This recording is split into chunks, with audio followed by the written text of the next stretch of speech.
आपका स्वागत है। आज हम क्लास 11 फिजिक्स का चैप्टर 1 का पार्ट 2 लेके आए हैं। इसमें हम पढ़ेंगे साइंटिफिक मेथड क्या होता है और इसको स्टेप्स क्या हैं। The systematic step wise and logical method used for research by the scientist is called scientific method.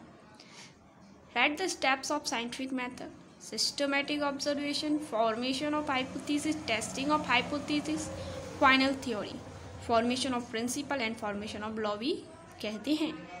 Scientific principle या साइंटिफिक थ्योरी क्या होता है जानते हैं। साइंटिफिक प्रिंसिपल्स या theory: the hypothesis is first tested through experiment. जब वो first test करते हैं उस एक्सपेरिमेंट द्वारा जो परिणाम निकलता है उसे हम साइंटिफिक प्रिंसिपल या साइंटिफिक थ्योरी कहते हैं। अब हम साइंटिफिक लॉ जानेंगे। साइंटिफिक लॉ क्या होता है? The general statement which tell about the behaviour of nature. सामान्य कथन जो नेचर के बिहेवियर को बताता है उसे हम साइंटिफिक लॉ कहते हैं। Write the difference between principles and law.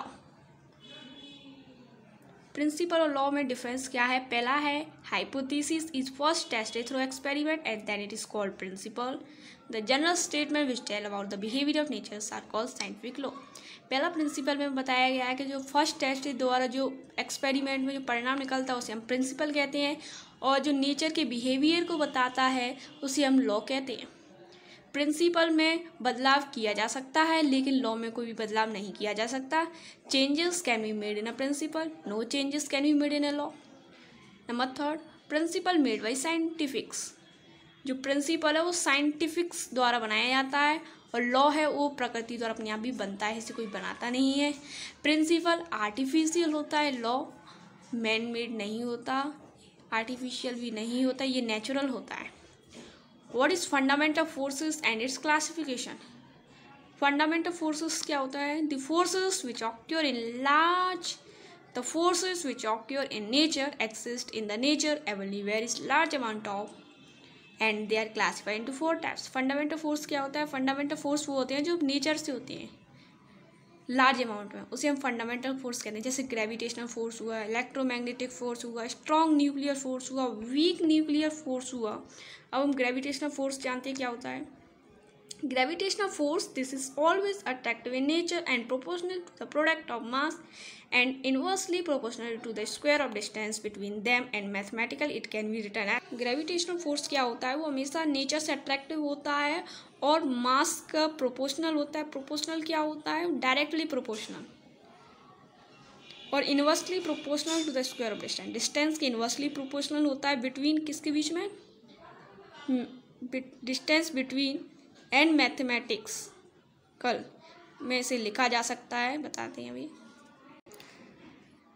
ये दो ऑब्जेक्ट के बीच में डिस्टेंस है तो लिखेंगे F is directly proportional to the mass. Gravitational force में पढ़ा था, gravitational force is always attracted as nature and force is directly proportional to the mass. तो दिया है यहाँ पे force is directly proportional to the mass. The force proportionally to m1 m2 equation 1। F is inversely proportional to the square of distance. F inversely proportional to the radius square. Question 2. F equal to Gm1 m2 upon r square, where G equal to gravitational constant, G equal to 6.673 into 10 to the power 11 Newton meter square kilogram inverse.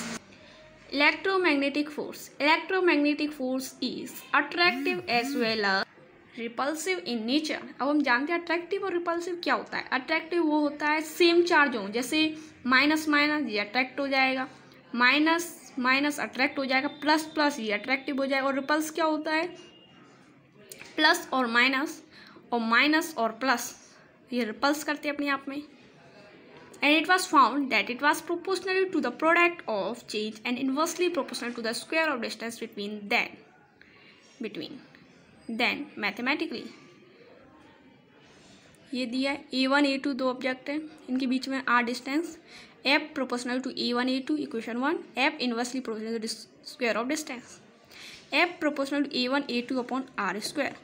तो F equal to 1/4 E0 को epsilon बोलते हैं, या expect to A1 A2 upon r square. तो equal to 9 into 10 to the power 9 A1 A2/r²। इसका electromagnetic force कितना होता है? 10⁻36 times of gravitational force. Strong nuclear force, it is a force responsible for the whole proton and neutron inside nucleus. It is a strong force. Its range is 10⁻15 meter. Strong nuclear force 100 times the electron force. This force acts as electron neutrons which are produced when there is beta decay. Weak nuclear force, this force acts electron and neutron uncharged particle which are produced when there is a beta decay. इस force में electron और neutron होता है। Neutron क्या होता है? Neutron में अनचार्ज particle होता है which are produce when there is beta decay. जहाँ उत्पन्न होता है तब बीटा डिके होता है। The range of weak nuclear force is exceeding small of the order of -10 to the power 10 metre. Order of strength मतलब लगाने का ऑर्डर क्या है? सबसे पहले स्ट्रॉन्ग न्यूक्लियर फोर्स, फिर इलेक्ट्रोमैग्नेटिक फोर्स, फिर वीक न्यूक्लियर फोर्स, फिर ग्रेविटेशनल फोर्स। स्ट्रेंथ क्या होता है? Strength inversely proportional to square of distance. Inversely proportional क्या होता है? यदि स्ट्रेंथ बढ़ेगा तो डिस्टेंस घटेगा, डिस्टेंस बढ़ेगा तो स्ट्रेंथ कम होगा। Right the name of 4 Indian scientist and there contribution. पहला है चंद्रशेखर वेंकट रमन, इसे सीवी रमन कहा जाता है। इनकी डिस्कवरी थी elastic scattering of light, scattering of light थी। दूसरा है मेघनाथ शाह, इनकी डिस्कवरी थर्मल आयोनाइजेशन। तीसरी विक्रम साराभाई, इनकी discovery space research. Fourth APJ Abdul Kalam, इनकी discovery space craft, missile and state light. Recent invention in physics, 3 recent invention बताने फिजिक्स के। पहला laser, computer and super conductivity. Question 14 है name the 2 instrument we used in daily life, state their relative principle. Instrument क्या है? Radio, TV. इनका principle क्या है? Propagation of electromagnetic waves.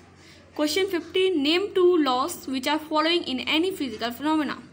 पहला law of conservation of energy, दूसरा Newton's gravitational law. हमको 2 law बतानी है जो फिजिकल फिनोमेना है।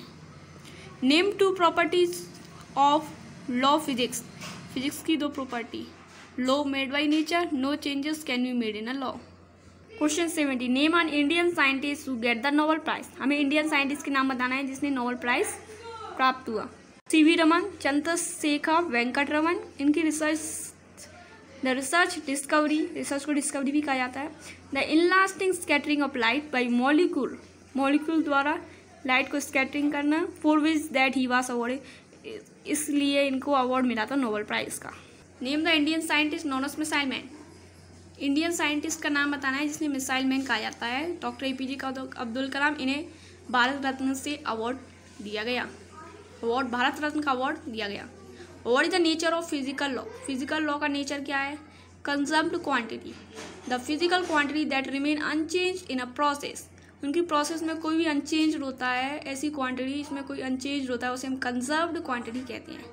Conservation of energy, in conservation force field total mechanical energy. Total mechanical energy मतलब काइनेटिक एनर्जी और पोटेंशियल एनर्जी दोनों कंजर्व होती है। Total energy remain constant is an isolated system, sound plus heat. Conservation of movement, in absence of external force, linear momentum, angular momentum of an isolated system is always constant। Conservation of movement में क्या होता है? इसमें external force, linear movement और angular movement की absence में isolated system हमेशा constant होता है। Mass energy equivalence equal to mc²। According to Einstein theory m is equivalent to energy E given by the relation E equal to mc² where E is the speed of light in vacuum.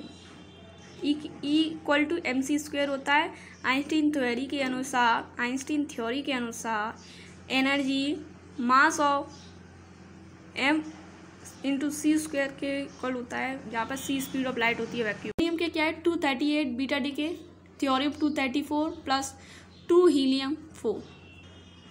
अब इसका extra पढ़ेंगे physics words come from a Greek word meaning nature.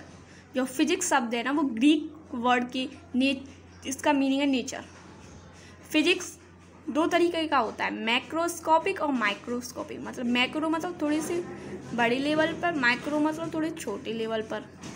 Macroscopic इसमें classical mechanics, thermodynamics और optics आता है। Microscopic इसमें quantum mechanics, statistical mechanics और atomic physics. अब लेंथ क्या होता है, लेंथ क्या होती है इनकी 10⁻⁻14 मीटर टू 10⁻26 मीटर तक। टाइम स्केल 10⁻22 सेकेंड से 10⁻18 second. Mass scale 10⁻31 kg to 10⁻55 kg।